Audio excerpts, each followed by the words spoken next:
दहेज, ये दहेज एक अभिशाप है, एक पाप है जो हम बच्चे बच्चियों के नाम पर हमारी मान बढ़ाई के लिए करते हैं। इसमें बच्चे बच्चियों का भविष्य का कोई लेना देना नहीं है, बल्कि घर परिवारों की जितना ज्यादा दहेज देंगे, घर परिवारों की शांति और खुशी बर्बाद होती है।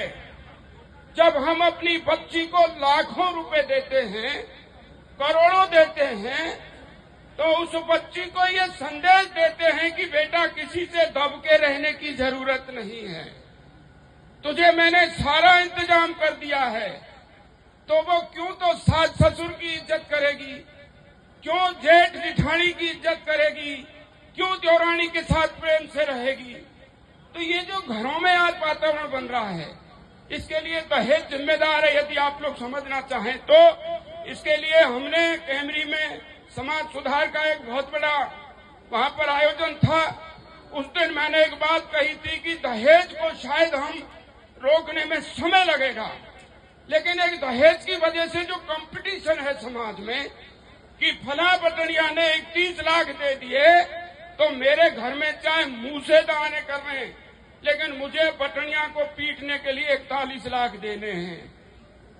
तो ये जो कंपटीशन की भावना है, इससे अगर हमको बचना है तो एक तरीका मैंने उस दिन भी कहा था, आज आपके बीच में भी कह रहा हूं, इस दहेज रूपी दानव को रोकने का आज की तारीख में सबसे बढ़िया तरीका अगर कोई है तो ये जो थड़े पे हम मेरे जैसे लोग बाद में हाथ में पर्चा लेकर के जो गाना गाते हैं ना, आप पढ़ाई करिए, खातिरदारी की करिए, गांव की चौपालों पे बंगलों पे हमारी खातिरदारी अच्छी होती है उसको कहिए, लेकिन कितना दिया ये भैया छोरा वालों जाने छोरी वालों जाने, यार बोल वो बंद कर दो। मैं तो एक सी बात कहते आ रहा हूं आपको, अगर ये जिस दिन बोलना बंद हो जाएगा उस दिन समाज के गरीब लोगों को एक रास्ता मिलेगा जीवन जीने का। और दूसरी बुराई, बच्चा जितना पढ़ा लिखा, हम देखो हर मंच पे कहते हैं बच्चों को पढ़ाओ, बच्चियों को पढ़ाओ,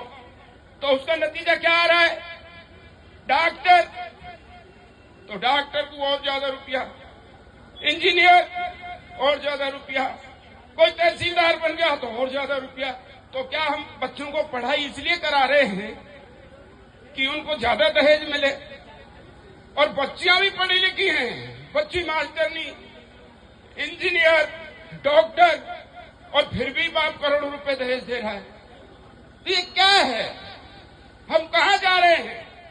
तो मेरी आपसे प्रार्थना है कि इस दहेज को रोकें, और जो ये पैसा हम दहेज के रूप में खर्च करते हैं, आप गांवों में अपने बच्चों की पढ़ाई के लिए लाइब्रेरी खुलवाइए।